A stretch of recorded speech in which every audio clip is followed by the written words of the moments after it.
자, 지난주 우리가 철로역정에서 무지와 이 작은 믿음의 문제를 다루었습니다.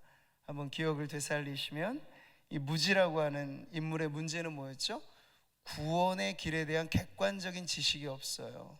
작은 믿음의 문제는 뭡니까? 구원받음에 대한 주관적인 확신이 없어요. 그래서 둘 다 이 작은 믿음의 경우에는 구원받음에도 불구하고 불신과 소심과 이런 강도떼처럼 달려오는 적들에게 옴짝달싹 못하고 그렇게 빌빌대면서 살아가는 애초롭고 안타까운 모습을 보며 우리는 그렇게 살면 안 되겠다 하는 그런 교훈을 얻게 되었죠. 여러분이 말씀을 같이 읽어보실까요? 우리가 다 하나님의 아들을 믿는 것과 아는 일에 하나가 되어 온전한 사람을 이루어 그리스도의 장성한 분량이 충만한 데까지 이르리니. 아멘. 이 말씀에 우리 신앙 성장의 원리가 있습니다. 믿는 것과 아는 것이 함께 조화를 이어요. 그러니까 알기만 해서는 안 돼요. 아는 것을 믿어야 되죠. 근데 믿으려면 또 말씀을 통해 알아야 돼요. 그래서 지속적으로 믿고 알고 믿고 하면서 우리가 온전한 삶이 곧 신앙의 성숙을 가리키는 것인데 그렇게 자라나게 될 줄 믿습니다. 자, 오늘 철로역정은 그 이후의 여정을 계속해서 보여주는데 이제 천성문을 향하여 얼마 남지 않은 이 마지막 구간의 장면들을 지금 우리가 보고 있습니다. 이제 오래 남지는 않았어요. 우리가 지금 한 30주 이어오면서 철로역정의 코스가 꽤나 길게 느껴지실 텐데 사실 이것은 우리 성도의 일생을 비교해 보면 아주 압축해 놓은 거죠.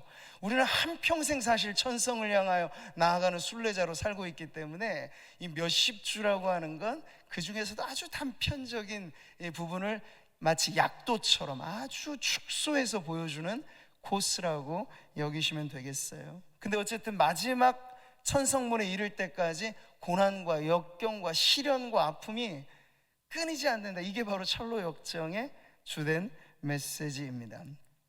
근데 그들만의 문제가 아니라 우리는 천국 순례자로서 저와 우리 성도님들 모두에게 인생의 어느 구간에 상관없이 우리가 순례길에 이른 이상 이것은 피할 수 없는 관문이다 하는 것이 오늘 말씀에 나와 있어요. 같이 보실까요? 우리가 하나님의 나라에 들어가려면 많은 환난을 겪어야 할 것이라.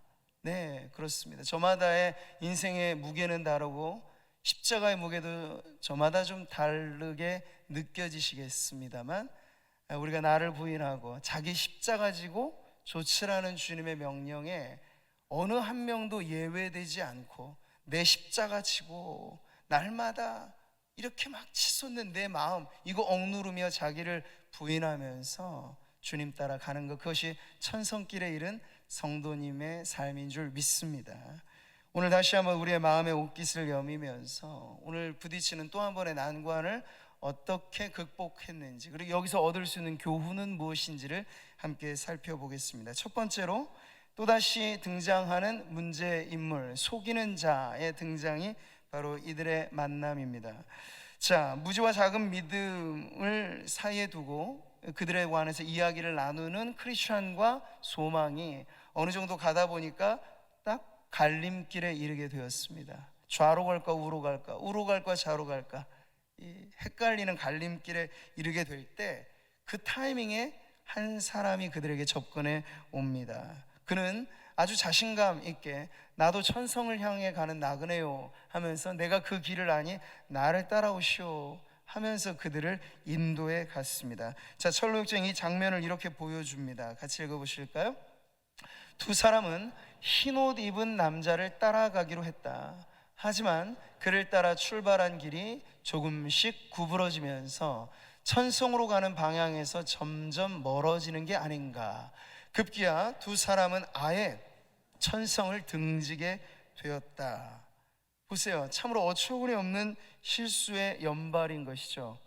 근데 그들은 분명 앞에서 숱한 어려움을 겪고 오면서 무엇이 주님의 뜻이다, 무엇이 주님의 뜻이 아니다라고 하는 걸 충분히 배워 익혔을 법한데 이 순례자 두 사람을 보면 꼭 상황에 맞닥뜨리게 되면 또다시 실수하고 또다시 실패하는 걸 연신 반복하는 걸 봅니다. 근데 여기서 우리는 우리 자신의 모습을 보는 거죠. 우리도 그러지 않는가?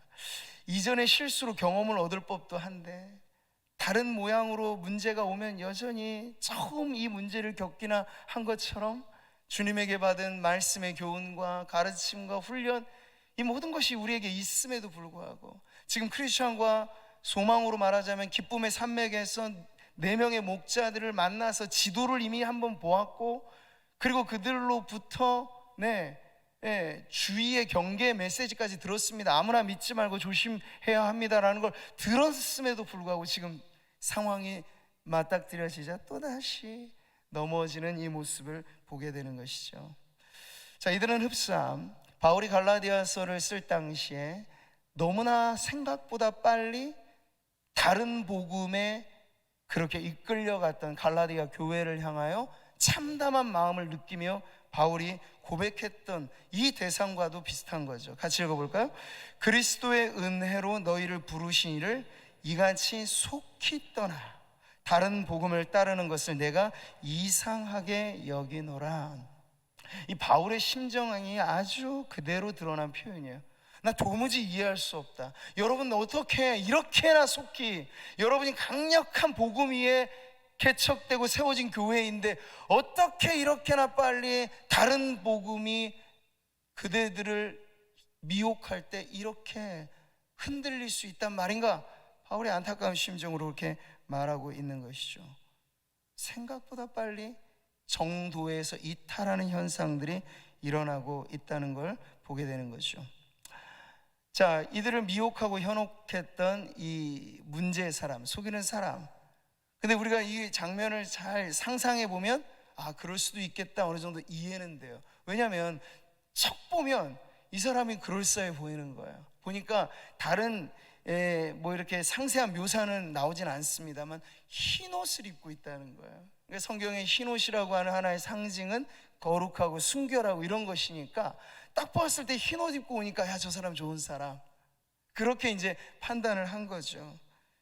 이미지를 한번 띄워보시면 이 뭐 일러스트로 그린 철로역전 다른 번역본인데요. 여기 이제 속이는 자로 딱 등장하는 저 모습은 겉으로 봤을 때 마치 무슨 사제복을 입는 것 같고 수도사의 옷을 입은 것 같고 매우 경건해 보이기도 하고 종교적으로 보이기도 하고, 그런데 문제는 저 속이 들여다 보이지 않는다는 거예요. 그 음흉한 속내를 보이지는 않는데 그 겉은 아주 휘황찬란한 흰 옷 입은 백마탄, 막 이렇게 하면은 이제 우리의 마음이 막 설레잖아. 백마 타고 오시는 이는 한 분밖에 없지 않으신가? 근데 이 세상에 많은 교주들이 백마를 타요. 그래서 현혹이 되는 겁니다.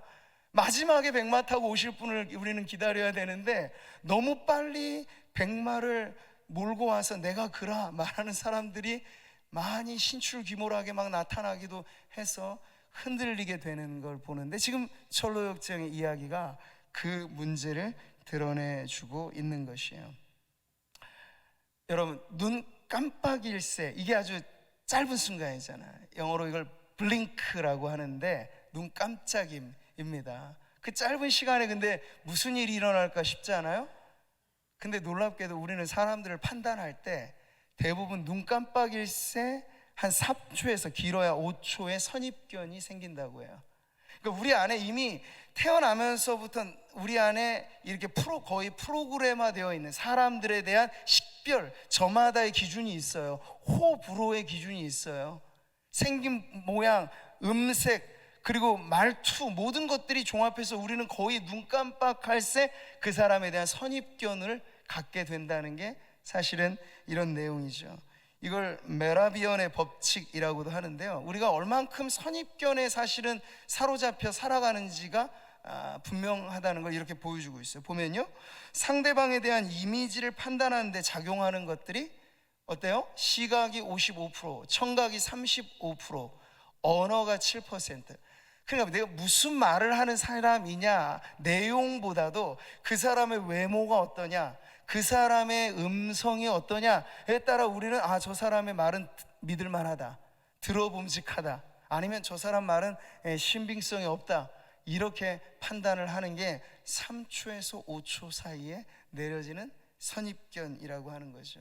이게 뭐 좋게 작용하면 야, 성견지명 있다, 아주 직관적인 판단력이 좋다 말을 하지만, 잘못 작용하면 생사람을 잡는 그런 문제가 되는 거죠. 이 선입견의 문제는 바로 그렇습니다.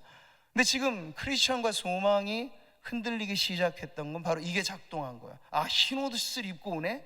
그리고 저 사람의 말이 그럴싸하거든요. 나도 천성을 가고 있다고 말하고, 그 겉보기에나 말하는 그것이 아주 그럴싸하게 보이기 때문에 저 사람은 믿어도 되는 사람 하고 아무런 의심 없이 따라가 버린 그 끝에 이들이 낭패를 당했다 하는 거죠.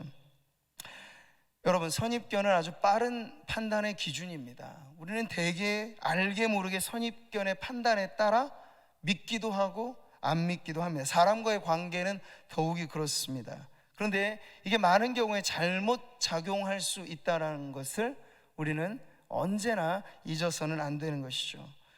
자, 이것을 누구보다도 사람을 속이려고 하는 입장에 있는 사람은 잘 알잖아요. 그래서 사기꾼은 지나고 보니까 사기꾼이다 아는 것이, 실제로 우리에게 작당하고 달려들면요, 사기꾼을 분별해내기가 여간 어려운 게 아닌 거예요. 아마 지나오면서 또 크고 작게 사기도 좀 당해보신 경험이 있는 성도님들은 아실 거예요. 야, 그때 내가 왜 속았을까? 근데 꼭 속게끔 찾아오는 거예요. 아주 내가 딱 보면 믿음직하게 말하는 거 들어보면 정말 쏙 빼놓을 만큼 그렇게 이야기를 하는 그런 사람들이 사실은 더더군다나 조심해야 될 사람이죠. 오늘 성경의 본문을 여러분 다시 한번 보세요. 그런 사람들은 거짓 사도요 속이는 일꾼이니 자기를 그리스도의 사도로 가장하는 자들이니라. 아멘. 자, 오늘 본문의 사도 바울은 당시 고린도 교회를 혼란스럽게 만들었던 이 속이는 자들의 정체를 이렇게 폭로하고 있죠. 근데 그들이 이걸 쉽게 간파하지 못했기 때문에 고린도 교회도 당했다는 얘기예요. 겉보기에는 내가 사도요라고 오는 거죠. 게다가 나는 그리스도의 사도요라고 오니까 얼마나 거룩한 직함이고 얼마나 그럴싸해 보입니까? 아, 그러니 그분이 하시는 말은 다 옳은 말씀이겠거니 하면서 자기의 마음에 무장해제를 하고 무엇이든 말씀하소서 내가 듣겠습니다 하였는데, 그 사람이 지나고 보니까 거짓 사도요, 잘못된 속이는 일꾼이라고 하는 게 나중에 드러나게 되면 이미 그로 인하여 피해당한 것은 어디서 보상받을 길이 없는 문제가 일어난 후라는 것을 알 수 있습니다. 자, 그러니 우리는 남에 대한 판단 기준도 그렇지만 우리 자신에게 대하여 조심할 것은, 나는 척 보면 알아, 이렇게 말하는 게 아주 위험하다는 거예요. 우리는 하나님이 아니에요. 우린 척 보면 모릅니다. 두 번 봐야 돼요. 세 번 봐야 돼요. 사람은 알면 알수록 더 새로운 것이고, 그리고 그만큼 물론 의심해서 보라는 것은 아니에요. 관계를 더 두텁게 해나간다는 건 선입견에 머물러서 그 사람 이런 사람라고 단정 지으면 안 된다는 얘기입니다. 우리 하나님도 사실상 우리를 그렇게 단정 짓지 않으세요. 우리가 연약함 속에 실수를 수없이 하고 넘어지기도 수없이 넘어지지만, 주의 제자 베드로를 부르실 때 네가 장차 게바가 되리라, 그 말은 단정 짓지 않으신 거예요. 실수투성이 제자 베드로였잖아요. 나중엔 결정적인 순간에 주님을 부인하기까지도 하고. 그러나 예수님은 그를 처음에 보실 때부터도 그래, 그런 일이 있겠으나 내가 너를 붙잡아 줄 테고 너는 장차 결국에는 반석 같은 믿음의 일꾼이 될 거야, 이게 주님의 기대고 주님의 마음이라면, 우리는 성도들을 대하거나 다른 누군가를 대할 때 그런 마음을 가지고 대하는 것이 마땅하지 않겠습니까? 그러니까 너무 속단해서 쉽게 믿어버리는 문제도 있겠지만, 너무 빨리 단정지어서 사람의 관계와 이런 것들이 아예 애당초 발전되지 않는 걸로 끊어놓는 거, 이건 역시도 우리가 주의해야 할 문제라 하는 것이죠. 선입견이 가지고 있는 이 취약점에 대해서 오늘 이 순례자들은 이번 사건을 통해서 다시 한번 교훈을 얻게 되는 것이에요. 자, 이어지는 내용은 철로역정의 이 주인공들이 그렇게 속이는 자에 이끌려서 가게 되어 결국은 그물에 갇혀버리는 신세가 됩니다. 발버둥을 칠수록 더 갇혀지는, 그래서 정말 낭망스러운 그런 지경에 이르게 되는 함정에 빠지게 되는데, 다행히도 얼마 지나지 않아 겉보기가 아니라 실제로 빛난 천사가 등장을 하여서 그의 손에 있는 이 채찍과 검으로써 그 그물을 찢어 끊어내고 그들을 결박 가운데서 자유케 하는 그러한 도움을 아주 극적으로 받게 됩니다. 그 장면에 대해서 철로역정이 이렇게 말하죠. 같이 보겠습니다. 채찍을 든 천사가 그자는 아첨꾼이며 광명의 천사로 둔갑한 거짓 사도라고 말했다. 그러니까 그제서 안 거예요. 알려주고 나니까 흰옷 입어서 좋은 분이라 생각했는데 흰옷만 입었지 속은 아주 음흉한 거짓 사도구나, 말은 그럴싸했는데 이 아첨쟁이에 지나지 않았구나 하는 걸 나중에 알게 된 거예요. 성경에 이런 말씀이 있죠. 이웃에게 아첨하는 것은 그의 발 앞에 그물을 치는 것이니라. 이 말씀 그대로 바로 아첨쟁이를 만나 그물에 걸려버리는 신세에 당하게 되고 나서 자신들의 이 판단이 얼마나 미숙했던가를 깨닫게 된 거죠. 오늘 말씀을 다시 한번 보세요. 그러므로 사탄의 일꾼들도 자기를 의의 일꾼으로 가장하는 것이 또한 대단한 일이 아니니라. 초보 수준에서 마귀는 두려움을 자아내는 형상이든 어떠한 일로서 오지만, 오랜 신앙의 연조가 있는 성도들을 미혹할 때 마귀는 오히려 자신의 꼬리를 자르고 뿔을 잘라낼 겁니다. 그리고 아주 멋지고 아주 아름다운 모습으로 그렇게 와야 실력 있는 성도를 무너뜨릴 수 있다는 걸 알기 때문에 그래요. 사람을 겪어보면서 마귀가 인간학의 전문가라는 거 아십니까? 아담 때로부터 그는 인간을 연구해 온 존재예요. 인간이 어떻게 될 때 무너지는 존재인가를 알아요. 근데 경험해 보니까 핍박에 불을 가하면 오히려 신앙은 더 불타오르는 거예요. 이상하게도 죽이겠다 하면 사라질 것 같았는데 기독교는 순교자의 피 위에 오히려 더 번성하는 거예요. 근데 마귀가 또 다른 방법을 알았죠. 그 자체적으로 이 성도들을 미혹하고 유혹하고 속이는 방법을 쓰니까 핍박할 때하고는 다른 양상의 변화가 막 일어나는 거야. 거짓 사도들을 보내고 이단을 스며들게 해서 교회를 속이니까 오히려 손쉽게 교회가 자체적인 균열과 분열을 이루는 걸 보면서, 여러분, 마귀가 지금껏 고수해오는 방법이 바로 이렇게 자신을 뿔 달린 괴물로 등장시키는 게 아니라 광명의 천사로 가장하고 거짓 사도들을 교회 안에 계속해서 보내면서 모르는 새 속여 넘어가는 전략으로 교회를 와해시키고 붕괴시키는 그런 일들을 지금도 하고 있다는 것을 우리는 잊어서는 안 될 것입니다. 여러분, 이 순례자 두 명이 앞서도 말씀드린 것처럼 이미 경고를 받았어요. 조심하십시오. 앞으로 가는 이 순례길에 아첨쟁이 속이는 자가 반드시 올 텐데 그를 경계해야 됩니다라고 이 목자들에게 이미 경고를 받았음에도 불구하고 넘어졌다는 건, 이거 우리 자신에게 있어서 매우 이것이 중대한 사안이라는 걸 압니다. 불조심 아무리 강조를 해도 여러분 산불이 나잖아요. 사람들의 부주의로 막 화재가 일어나잖아요.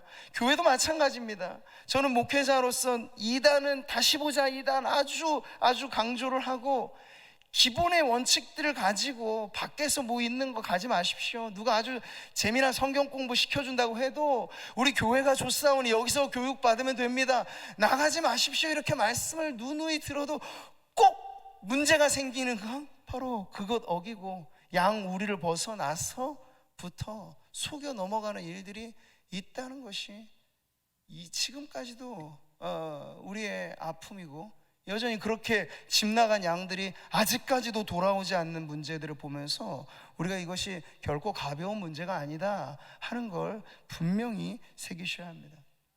그래서 지금 천사가 와서 그들을 구조해 준 것뿐만 아니라 그가 손에 가지고 있는 채찍으로 호되게 매질을 하는 장면이 나와.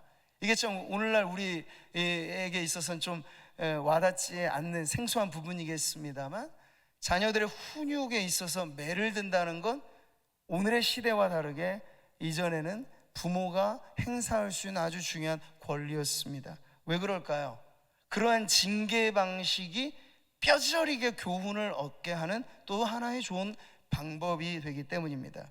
여러분, 계시록의 말씀을 보세요. 이 주님의 말씀입니다. 물은 내가 사랑하는 자를 책망하여 징계하노니 그러므로 내가 열심을 내라, 회개하라. 아멘. 따끔하게 우리가 회개하려면 사실 주님이 그냥 설설 타일러서 정도만 되면 좋죠, 물론. 근데 그러지 못할 시에는 엄히 꾸짖고 징계하시기까지도 하세요. 왜 그러실까요? 우리를 포기할 수 없기 때문에. 너네 집 자식 취급하려면 매를 들 필요 없어요. 그러면 고발당해요. 근데 요즘에는 우리 집 자식한테도 부모가 잘못 매들면 고발당하죠. 이 사회가 지금 이렇게 되어가고 있습니다. 그런데 여러분, 하나님, 우리 하늘 아버지는 여전히 이 방법을 쓰십니다. 오해하지 마세요. 세상법이 아무리 자녀들의 인권 이렇게 해서 부모가 훈육조차 이제 못하는 세상으로 막 바뀌어간다 하더라도 하늘 아버지는 이 방법을 지금도 쓰고 계세요. 그래서 때로 여러분이 호되게 아픔을 느낄 정도로 주님 앞에 징계와 채찍을 맞을 때 여러분 오히려 거꾸로 기뻐하십시오. 하나님이 나를 포기하지 않으셨구나. 이렇게라도 해서 나를 붙들어 매시는구나. 이렇게라도 해서 내가 깨닫기를 바라시는 거구나. 아들에게 매를 들 때 내리치는 그 회초리는 아들에게, 자식에게는 그 몸에 아픔을 주겠지만 부모의 마음에는 그 이상의 상처가 되는 거죠. 그럼에도 불구하고 매를 드는 부모의 심정처럼 하나님 아버지께서는 우리가 다른 길로 이탈하지 않도록, 그리고 속이는 자들의 꾀임에 넘어가지 않도록, 여전히 광명의 천사로 가장하고 성도들의 믿음을 파헤쳐 흐트러버리려고 하는 악한 사단 마귀의 미혹에 넘어지지 않도록 때로 주님께서 징계와 그리고 경책에 매를 드신다는 걸 여러분 기억하시고, 그것마저도 내 주 하나님 아버지의 사랑임을 믿어 주님 앞에 감사하는 성도들 되시기를 바랍니다. 오늘 철로역정의 주인공들, 다행히도 정말 위기의 순간 위기일발하여서 경고의 회초리를 통해 뼈저리게 교훈을 얻고 나자 그들이 마지막에는 이 구간을 통과하면서 이런 노래를 불렀습니다. 우리 다 같이 한번 마지막으로 이 철로역정, 이건 노래와 같은 시인데요, 같이 읽어보시죠. 천궁을 향해 걷는 이여 이리 와서 보라. 길을 헤맨 순례자들이 어떻게 되었는지. 귀한 조언을 가벼이 여겨 잊어버리는 바람에 그물에 걸리고 말았구나. 다행히 그곳에서 벗어나긴 했지만 보다시피 채찍에 호되게 맞았구나. 이것을 교훈으로 삼아 결코 잊지 않기를. 철로역정을 썼던 존 버녀는 이 위대한 작품을 그가 예수님을 믿는다는 이유, 복음의 진리를 전한다는 이유로 감옥에 갇힌 상황에서 이 작품을 썼습니다. 그러니 그는 자신의 현실과 그리고 그 바깥 자유한 듯 보이지만 여전히 가톨릭이나 영국 국교회나 완전히 하나님 말씀으로 개혁되지 않는 그러한 집단의 무리 안에서 방황하는 이들에게 이 메시지를 주는 것입니다. 호되게 주님의 채찍을 통해서라도 우리가 교훈을 얻어야 이탈됨 없이 천성문을 향하여 끝까지 이 신앙의 외길, 한 길을 걸어갈 수 있노라 하는 것을 가르쳐주는 오늘 이 내용을 통해서 우리에게 주어진 삶의 길이 때로 갈림길이 여겨질 때 특히나 조심하시고, 나의 인생의 경험과 선입견이 그리 믿을 만한 것이 아니라는 걸 잊지 마시고, 언제나 돌다리도 두드러보고 건너듯 영적인 진리에 관해서는 더더군다나 언제나 말씀을 여러분 곁에 두시고, 누가 무엇을 말하든지 간에 이게 과연 하나님의 말씀이 대로 가르치는 것인가. 이게 마게도냐 초기에 개척된 교회들 중에 아주 모범적인 교회였던 베레아 교회 성도들의 장점이었어요. 바울이 말씀을 전해도 그들은 이것이 과연 성경에 맞는 말인가 하여서 말씀을 상고하였다라고 되어 있습니다. 바로 이 자세, 우리의 천성길을 걸어갈 때 하나님의 말씀의 등불이 가리키는 방향으로만 나아가려면 말씀의 등불이 꺼진 상태로는 불가능하니 언제나 말씀의 등불을 켜고 그 말씀의 인도함을 받아 천성길에서 만나는 이 속이는 자와 그물과 함정과 같은 문제들을 벗어나서 계속해서 완주하는 그날까지 승리의 걸음 이어가시기를 주님의 이름으로 축복합니다.